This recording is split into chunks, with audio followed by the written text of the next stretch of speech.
Well, hello, friends. Hello, boys and girls. It's when we feel like 8 o'clock. I'm Pearl of Wisdom.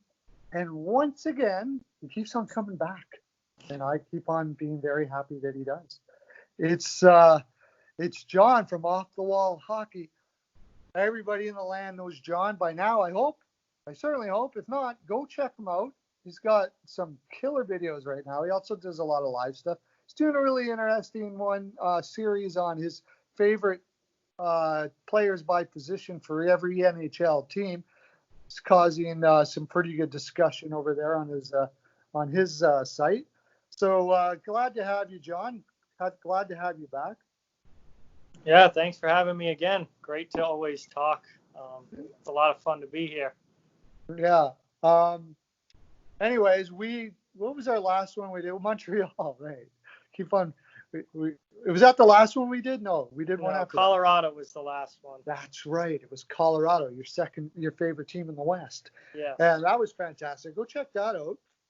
This guy knows a lot about his hockey. That's why we have him on, because I like getting different perspectives from different people that know the game as well as he does. And it's a lot of fun. So today, being a Boston fan, we thought we'd go back to the same division and pick on some other team. It's going to be, a team that's pretty easy to pick on, almost so easy that you don't want to. It's the Ottawa Senators. We're going to the Ottawa Senators. And although there's a lot to pick on, there's also a lot to celebrate in Ottawa right now, Absolutely. Isn't there, John? What do you think about this team? What are you excited about, if anything? Well, their prospect pool and just the sheer number of draft picks they have this year, and even going into next year as well, but particularly this year where they have 7 picks in the first 2 rounds. This in one of the deepest drafts that we've seen in years. Ottawa is a bottom team right now, and they're thoroughly in a rebuilding position. But this is a team that I think is going to be very, very, very good in the future, without a doubt. It's just about hitting with these draft picks and putting a core group together that is going to, 4 or 5 years from now, be winning a lot of hockey games. Yeah, they have themselves lined up pretty darn good, because this is one of the deepest drafts we've seen since 2015. Now, it doesn't seem that long ago, but and it isn't, I suppose. But before that, it was quite a long time since we've seen a draft quite this deep. And people have criticized Pierre Dorion quite a bit, for instance, for the Duchesne trade. I'll talk about that just a little bit here right now. Duchesne made that trade thinking that being in Ottawa, Duchesne would be happy to re-sign with them, and it just didn't work out. It was a gamble that was an educated gamble, and I see why he decided to do it, but I also don't think he was the greatest fit. And now he's gone over to Nashville and showed maybe he doesn't fit anywhere. I mean, yeah. So it was a gamble. It didn't work out for him. But then he goes and does realize that they're going to have to do a complete rebuild now. And I think the Duchesne trade was maybe in hopes that it didn't have to be a complete rebuild, and it didn't turn out. And then they realized, okay, we are in one. And he did a fantastic job at getting an insane amount for Carlson to the San Jose Sharks. Yep. Which is a lot about what we're going to discuss here, because one of the things they got was a first-round pick, and I did not have San Jose making the playoffs this year in the beginning of the year. I will admit that. But did I think they were going to be like top or bottom 3 in the league? No. And it's sure working out for Ottawa, isn't it, John? Oh, absolutely. I mean, with Ottawa, what we're looking at now is Ottawa having 2 picks in the top 5 of this year's draft, with their own and San Jose's. And depending on how the lottery goes, they could potentially end up with, any combination in the top 3, even of having 1-3 or 2-3 or 2-4, 1-4. I mean, the depending on how the lottery goes, they could end up with, 2 of the 3 best players in this draft. Just imagine if they, and I sim the lottery here at Tankathon, it's the best there, I said it. on Tankathon if you want to go sim your own lottery. And there's been one or two times it's come up where Ottawa got 1 and 2. That would be insane. That would speed your rebuild process up very, very quickly. Oh shit, yeah. I've heard possibilities that Byfield might have to go back, not because of his size, but just to learn a little more about hockey IQ. Mm-hmm. His hockey IQ it's still extremely good, but it could use a little more. What do they call it? Simmering, I guess you'd say. Possibly. They're not really sure. It may be a little bit on the skating side, but it's still talked that Byfield could be somewhere between Malkin and Kopitar. That would be quite the player you were getting if he's being compared to Malkin and Kopitar, who have been, high-end number ones, or, well, I guess Malkin's been a number 2, but the talent-wise, he's a number 1 if he wasn't playing behind Crosby his whole career. Oh, of course. That level of player. And if Byfield has to go back to junior for another year, Ottawa is not making the playoffs next year anyway. Yeah. This isn't a team that's going to be ready next year. This is a team that needs to build for 2, 3, 4 years out. And you add Byfield to that group, and they've already got some, good young centers that I think have a lot of potential. And you could put a crazy good lineup together if you're Ottawa, and these prospects work out, 3 years from now or 4 years from now. It would be insane. And Lafreniere, I should say. First of all, with Byfield, I've heard some scouts call him a Malkin clone. Like he's that much looks like Malkin at that age. So, wow. Is right. And then you have Lafreniere, who the most common name I've come up with is Rantanen. Mm-hmm. So a Malkin-like and Rantanen-like on your top 2 lines. Well, that'd be like having McKinnon and Rantanen. Yeah, and look how that's worked out for Colorado. Yeah. Wow. Just add that into any lineup anywhere, and you're talking about a huge progression in your rebuild for sure. When you consider them, they still got a 17th pick. If that were to happen, but even if it doesn't, it's a 5 that you said, it's very likely it could be a 4-5 or a 3-5 or something like that. And the guys lower, I'll just go over them real quick.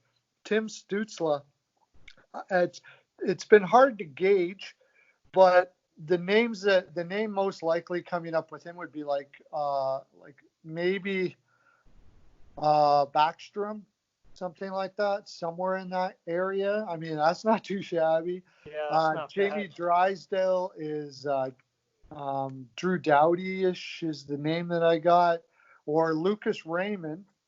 As a 16-year-old, got 10 points in 33 games in the Swedish league playing against men. That is ridiculous. So any one of these guys, any 2 of those 4 I just mentioned, or 5 I just mentioned, would increase your speed up your rebuild immeasurably, unbelievably. Oh, absolutely. And Lafreniere has been the clear-cut number 1 prospect of this group, and obviously, the potential is there for him to be one of those franchise, long-term franchise-changing players. But it's a very deep draft, and the players after him are all, very highly touted prospects as well. And, having 2 picks that high with what they're going to get with their pick in San Jose's, they got a lot of options here and a lot of, directions that they can go. Yes, absolutely. So with that in mind, I guess the best thing you can do is just go down their lineup and look at, you add both of those names that we just said, if they were to get one and two, but even if they were to get a guy like Raymond, who, from what I understand, Ottawa themselves has them, from what I understand, rated almost as good much as Byfield. Like, it's going to be tough for them to decide who they would choose between Raymond and Byfield, which tells you a lot about how high a lot of scouts have on this Raymond kid. Yep. But you add that to Brady Tkachuk, and I wanted to talk about Brady Tkachuk a little bit. A lot of people forget Brady's still only 20 years old, man. Yeah, he feels like he's been around longer than he actually has. I know, right? Like, and he got 44 points last year in 71 games. Could still work on his defense a little bit, but he's a 20-year-old kid. 106 penalty minutes. He's shaping up to be like his father, I guess. Yeah. Matthew Tkachuk, and both of them really are fantastic players, and to have the opportunity possibly to have that type of talent being added to a guy like that, wow, something else. And like I said before, Dorian has taken a lot of criticism, but I think that can stop now. Yeah, I mean, for the most part, I think Dorian's actually a pretty good GM. I think he's done a good job with this team. And sure, there's been certain moves here or there that haven't worked out, but for the most part, he makes the Duchesne deal and it doesn't go well, but he immediately makes up for it by the Carlson deal. And now we're sitting in a position where they're going to probably have 2 picks in the top 5. So I think Dorian's actually a pretty good GM, and he's building a prospect pool here that is going to be near the top of the league in a couple of years as far as NHL level talent. Yeah, I mean, and then he also did some great moves like picking up Anthony Duclair, who they have to sign. Yeah, I imagine they'll sign him to about a $4 to $5 million contract, and I'm pretty sure they'll sign him. However, his consistency's been an issue with him, so it's going to be kind of a tough to find a number for him. But I'm pretty sure they'll re-sign him, and it sounds like he loves Ottawa and he wants to stay in Ottawa and all of that. Mm-hmm. So I imagine they'll give it a shot, keep on going with him. I really liked another guy. They picked up Jace Harlock from Florida, and I thought that was a fantastic pickup. I couldn't believe that Florida just let him go like that. Like, I don't know what happened there, but from what I see him on the ice, I like his intensity. I like his offensive upside. I think this could be huge for them. Yeah, I think he's one of those bottom 6, third line, secondary scoring type who I like a lot. I watched him play for a long time in the AHL with Springfield, and I saw him quite a bit down there, and he brings a lot to the table. He's a high energy player, exactly the kind of guy that you want on your third or fourth line, and he's only 24. Yeah. And as far as like a secondary scorer goes, you put guys like that around, these highly talented, highly touted prospects, and you're going to be in good shape. I think Harlock is a quality guy to bring in if you're the Ottawa Senators. Yeah, I thought that was a fantastic pickup. And again, another, you can keep on going with that San Jose trade. They got Rudolph Balcers, who he's going to be your bottom, like, third or fourth guy. Yeah. He's put up some decent numbers in the AHL. I think he's probably ready. And then I think they might add a veteran or two to this mix, maybe for a year or two. Maybe a guy like Soderberg out of Anaheim or out of Phoenix or something like that, just to, depending on who they pick up. If they pick up Raymond in the draft, watch for somebody like that, a good veteran Swedish player to kind of help him along and make him feel comfortable as he does his transition here in North America. Yeah. Something like that would be great. So, defense is kind of where their issue is. But like you said, how much of it is anything really an issue right now? Because they're not expected to win next year. Yeah.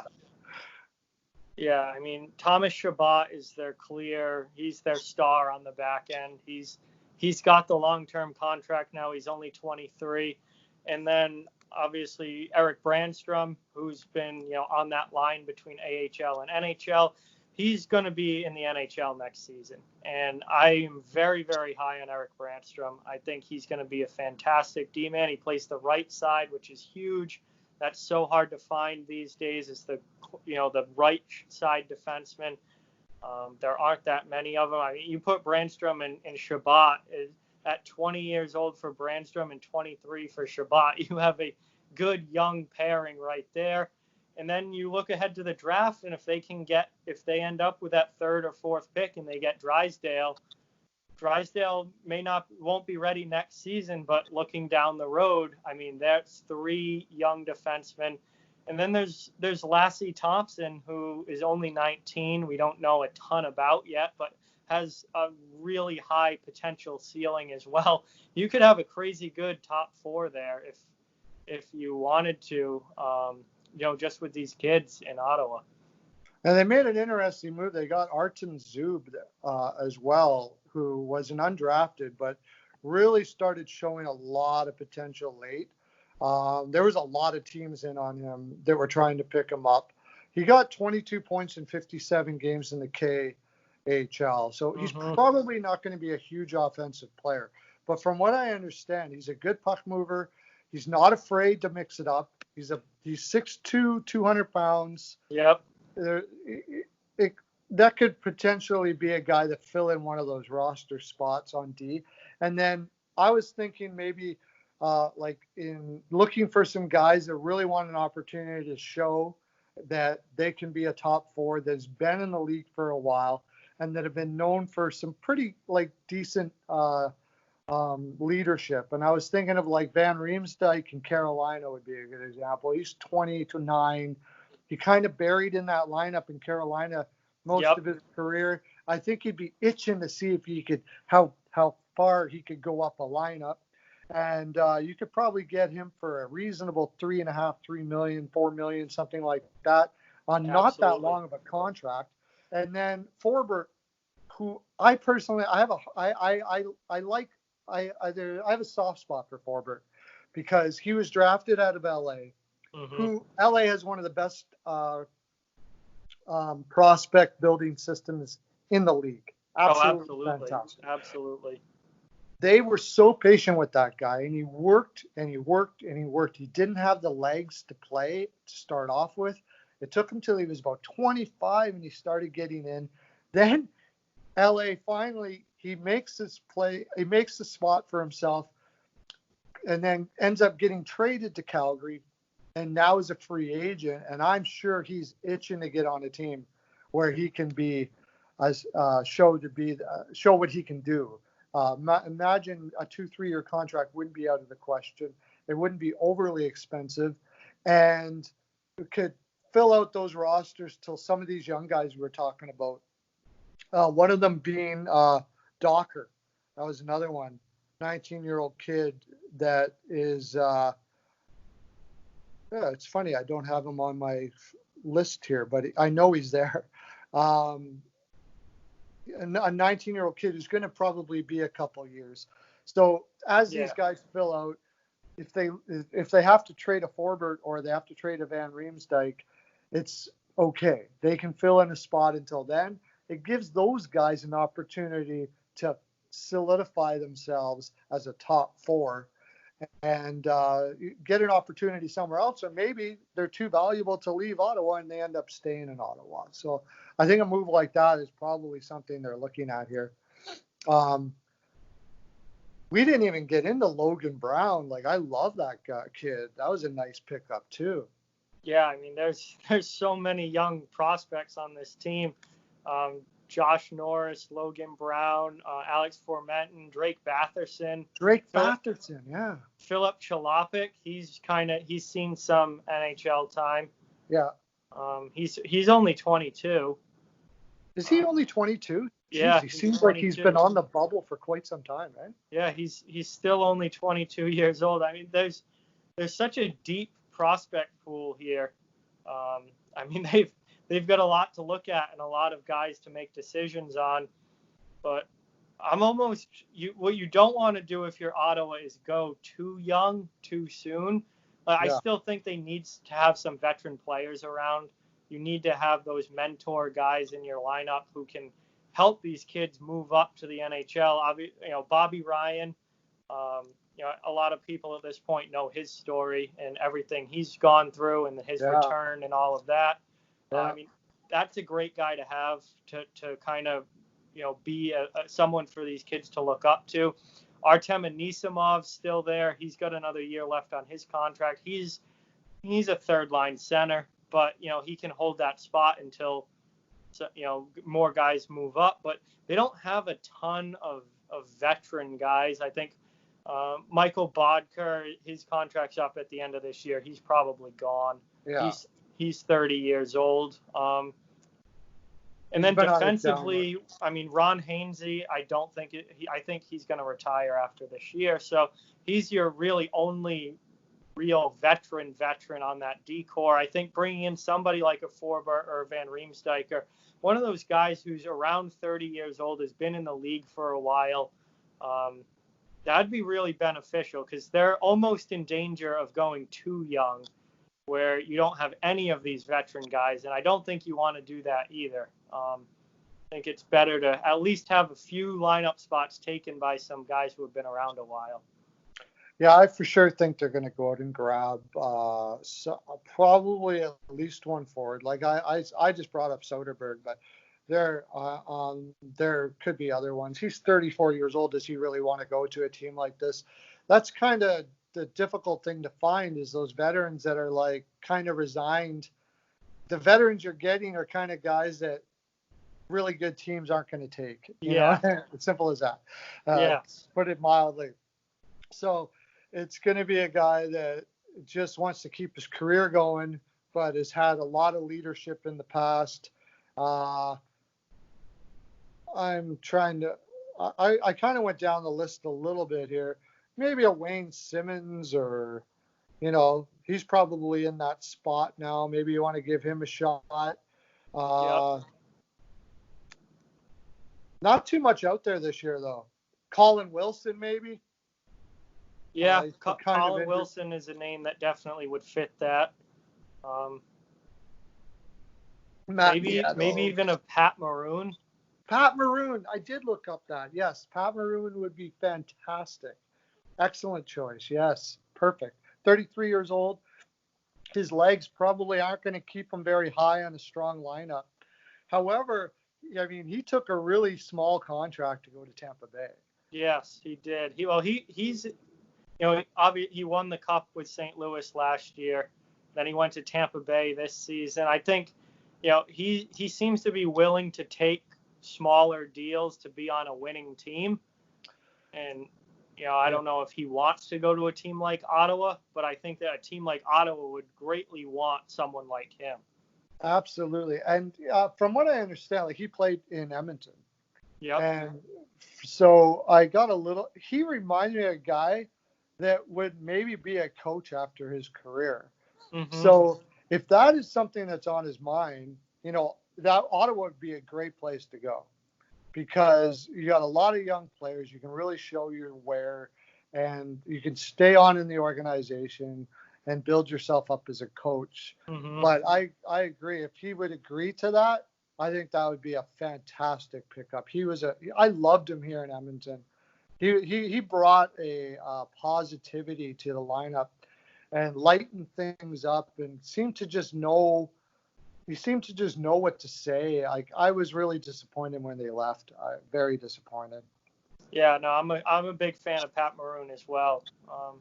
Seems he's good player, that big power forward type, and I think he brings a lot to a lineup. And there's a reason teams like St. Louis and Tampa Bay wanted him and went out and signed him, because he does add a lot of value in a lower in the lineup role, but a very valuable lower in the lineup type guy. Totally. That would fill out a roster really well. And you know what? I could talk about this for about an hour. I'm one of the few. I Yeah. could talk about hockey all day, but we're hitting around 25 minutes now, and our viewers out there, I'm sure got to get your naps in, don't you? I know I do. Yeah. That's all I do is hockey and nap. But thank you very much, John, for coming. And check out Off the Wall, man. It's a great site, a great channel. I enjoy it very much, and I enjoy having you, buddy. We'll have to have you on again. I'm sure we will. There's lots going to be to talk about in the next little while. I hear the draft could be coming in June and all sorts of things like that. So we'll get together again, and we'll get together with you as well. Also, don't forget to hit the subscribe and bell there. Don't be afraid. Just lift that finger up and go like.